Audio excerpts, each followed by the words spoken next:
Hello, welcome back to another video. My name is James and I run Freddie Fletcher Ltd. Today we're going to give you some updates. We're going to give you some updates on Pat. There's updates for Pat. There's updates on the unit. There's updates on potential new driver for Pat. Mind all the mess, it's a bit filthy in there in a minute. I need to clean that out. My underglow stopped working. Gutted, but she looks good. I'm just gonna drive. So let's start with the unit. As some of you know, I've been contemplating whether I'm going to keep this place or not. And this exact unit, in around a week and a half, we will no longer be here. We do have another unit. I'm not going to be working from it. It's just going to be for the storage. My desk and everything else are going elsewhere. We're going to have just the unit. I'm not going to work from it. It's going to be unmanned, apart from when I need to come and load, because I'm going to start doing some driving again. But I'm not going to be driving Pat. I need to find another van, because potentially we have a driver for Pat. So yesterday I interviewed a lovely bloke. Well, I say interviewed, it was more of just a chat with a lovely bloke called Gary. Gary is going to let me know in the next day or two whether he actually wants to do the job. He seems like he wants to do the job. He could potentially be driving Pat next week, maybe the week after, whenever he's ready to start, and that will be fantastic. There's an update on Pat, because Pat's still having some issues. Oh gosh. So here's my engine. It's currently making some really weird noises. There is an issue, and now the company that rebuilt the engine is saying, oh, it's not our fault. So basically what's happened is, since I got this van back, there's been a leak. It's been back into the same garage that rebuilt it 4 times, or actually 5 times, including yesterday it went back in as well. And it's had more and more problems and more things replaced to, well, the extent where it's cost me an arm and a leg, and I've had to sell a kidney, etc. 1 minute, Mr. Hargreaves is ringing me. Sorry about that, it's all go on CX now. Mr. Hargreaves has got held up, not his fault, traffic's bad. But now that means I need to find a new driver to do the job, so the job's gone up on the CX. Let's find someone who can do it quick. And we got a quote through straight away. Seems reasonable, good feedback. Let's give him a call. What is wrong with some people, honestly? I phoned him literally 2 minutes after he put his bid in, and he answered and went, oh, do you still want that doing? I went, yeah, I've only just put the job up. He went, oh, I've just cancelled my quote. I can do it for 95. I said, you quoted 70? Yeah, but I can do it for 95. I went, I've got other quotes, mate, bye. Put it down. Right, job sorted. Driver's 10 minutes away from collection. He's going to go and collect. Let's go back to where we were previously. Right, so we're back at the van, and as I was saying, leg, kidney, gone. So last week I actually took this into my garage round the corner, and I said, mate, been using you for a very long time, please just diagnose the issue and tell me why it's leaking. What is it that's leaking? So we found a couple of issues. Injector 1, injector 2 aren't secured properly. Either the copper washer's not right, or they're not being held in properly. They're leaking a little bit of diesel out the top of the engine. Not ideal. And they said, but I found a second problem. Your cam cover seems to be leaking. Now, that's something that should have been repaired with the engine, like it should have a new gasket, etc, etc. So you can't see any warping on it. It just looks like it's leaking.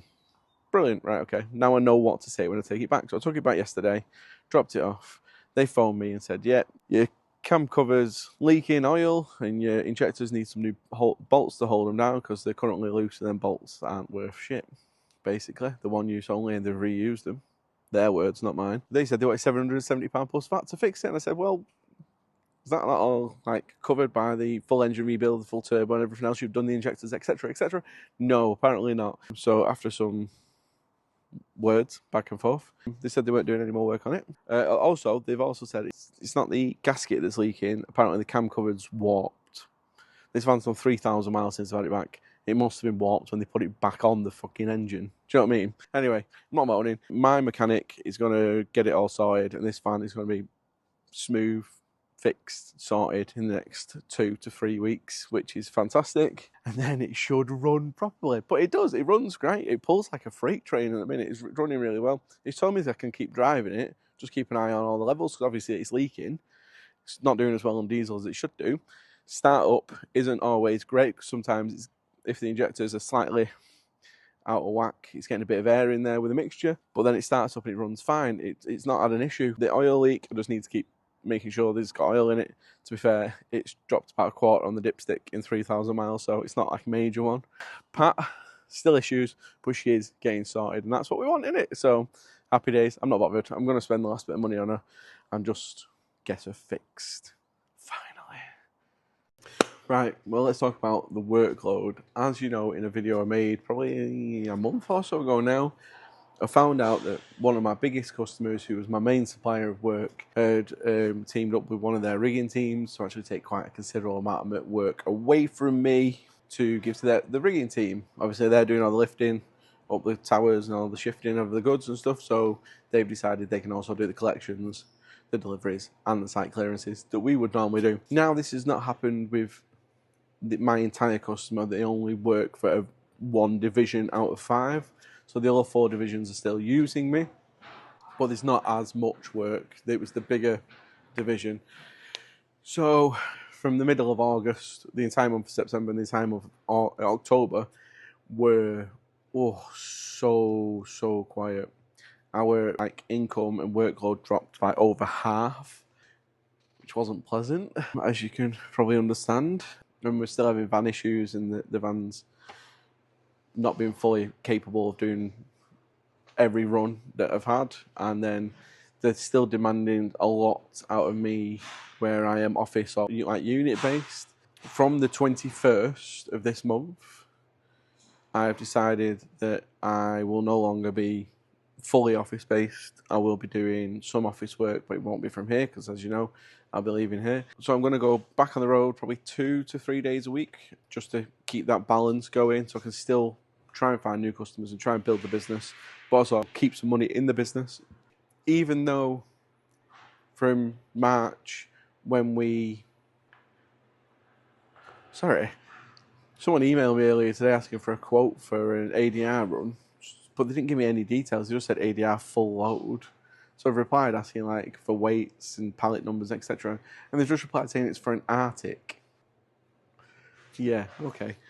Anyway, that's what I was saying. So from March, when the van broke down, to middle of August, we were doing really, really well. And it meant that I could stay office-based and I didn't have to go out driving, and we were still earning enough money to keep the business running, to pay all the drivers. But since the middle of August, it's been a lot more difficult, let's say, because we're still paying all the drivers, we're still pushing all the work out that we're getting. The profit to the company from that hasn't really been enough to sustain me not driving, me not being out on the road, and me not keeping that money in for ourselves. So I've had to make changes, I've had to do that. So that's why this bigger unit's going. We're getting a small unit that's not going to have the desk and the office in it. We are going to be running Pat. We're going to go hell for leather back in Pat once she's all fully ready to go back on the road. Well, she's on the road, but you know what I mean. And I am looking for a second van. It's every single day I am searching the internet for the right van for me and Gary, our potential new driver, to swap and change about in. He can do whatever runs, I can do whatever runs. And it's just going to be going hell for leather at driving and actually keeping the money in the company. So like I said, March to August, fantastic. Well, January to August, fantastic. But the profit we made, we've spent on repairing Pat, or we've spent on the quieter periods. So not ideal, obviously, but yes, I will be hitting the road again. And I'm not bothered, to be honest, because I do enjoy driving, and I have found just being sat in the office and trying to sort everything out a little bit. Sometimes it's a stressful, busy day. Sometimes it's just a tedious, boring day, and I'd rather be doing something else. So a mix of both driving and office work is what I'm going to be doing. And then we're just going to push forward from there. So yeah, that is the full update section, I think. Underglow stopped working on the van. I am gutted because it looked really cool when it was all lit up. Got to sort that out.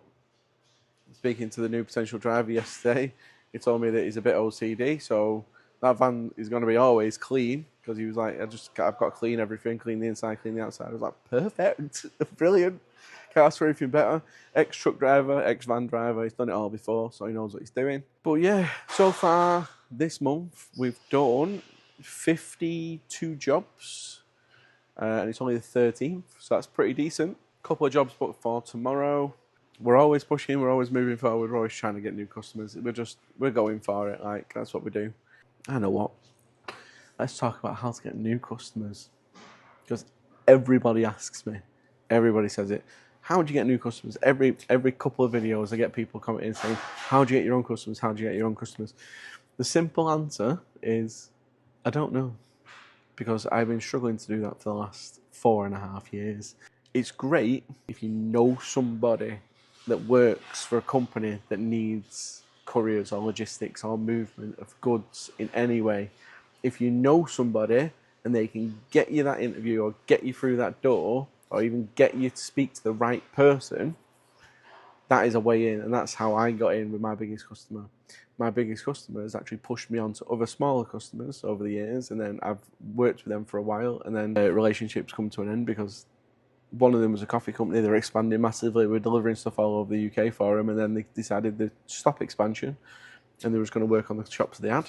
No longer need them, and that's fine. I've had people come from Instagram, YouTube, Facebook, who have seen what I do, like my attitude and the way I do things, think I'm reasonably priced, and want to work with me. That's got me quite a lot of work over the years. But yeah, my best advice would be to speak to all family members that you know, all the friends that you have and know, even acquaintances, and just say, what do you do again? Do you ever use couriers? Do you ever use logistics people? Do you ever need stuff moving? Because that can be your way in through a doorway. Cold calling, cold emailing, leafleting, it's very, very out of date. And it's what I've been doing for the last 4.5 years. And it literally may get you one return for every 100 leaflets, every 100 phone calls you make. And it's just not, it's not all there. If you want to go down the route of like advertising online and stuff like that, it becomes quite expensive to actually get the viewership of people you want. If you're advertising through like Facebook and Instagram and stuff like that, you tend to just get people that like the look of vans or people that are interested in the job rather than actual customers. And then if you start advertising on Google, which we've done, you tend to get a lot of random stuff. I've had phone calls, oh, can you get a driver to this street in Aberdeen ASAP? I'm like, yeah, what's it picking up? Where's it going? What? Oh, I just need it bringing down the road. Someone's dumped a couch on the side of the road. It looks really nice. I want it for my apartment. Oh, like, there's them sort of things that you get from advertising like that. But then there is websites, there's other things. Like I constantly get leads off a company called Bark. I didn't even sign up for them. They signed me up for them. Today there's a contract for £140,000 for a year's work going out in Hereford, which if we had a small van in the area, I'd be diving on, but I don't. If you have a small van in Hereford, I can just forward you this email if you want. I'll just sign up to Bark and they'll just send you logistics leads all the time. I do get random people just emailing me from time to time. For instance, today, this guy Lewis has emailed me about a ADR run, but it's an Arctic run, so it's not really something I want to do or deal with because I don't run trucks, do you know what I mean? I've got to sub everything out with trucks, and then the expense is just astronomical, and then if you don't get paid on time, and then you've got to pay a truck on time, it's expensive. Like I said, you want your own customers, you just need to find people that you know that work in an industry or something like that. If your girlfriend's cousin's sister's fella is working in a manufacturing plant at the other side of the country, don't matter, get in touch with him, because at least then you can sub the jobs out and make a bit of money off them, and it's a customer, innit? It's work. All your customers don't necessarily need to be in your area. Like for instance, with me, the coffee company that I worked for, we're based in London. Yeah, I wasn't doing the majority of the jobs unless it was actually when we were storing stuff in Manchester and distributing it to Edinburgh for them. We were subbing it to drivers in London. That was when we, one of the first, I think it was one of the first 10 jobs we subbed out on the Courier Exchange was for that company down south, picking up from London, going up to like, I think it was Glasgow for one of the new stores. It's just what we did. It's just what you've got to do if you want to grow your business. Aim for anyone everywhere. You don't have to aim locally. People who say, oh, you're in like the Sheffield area, you can only go to Sheffield companies. No. No, you can't. You go to anyone because you have the power to subcontract it to other people, and then you have the power to find good drivers all over the country, and that's what I've done. Now I need to build my workload. I need to find people that know people to get me in the door because it's very, very difficult. It is extremely difficult because it's such a saturated market. There's thousands upon thousands of courier companies. There's thousands upon thousands of one-man bands that are trying to grow into courier companies, and there's small courier companies that are trying to grow into big courier companies, and big courier companies that just have the monopoly over everyone because they have the workforce that can just go around, knock on doors, make them phone calls, and people will listen to them because they know they're a household name, if you know what I mean. So yeah, that is how you get customers, basically. So thank you for listening to my update. Thank you for listening to how you may get customers. Please like, subscribe, and I'll catch you on the next video. Bye bye.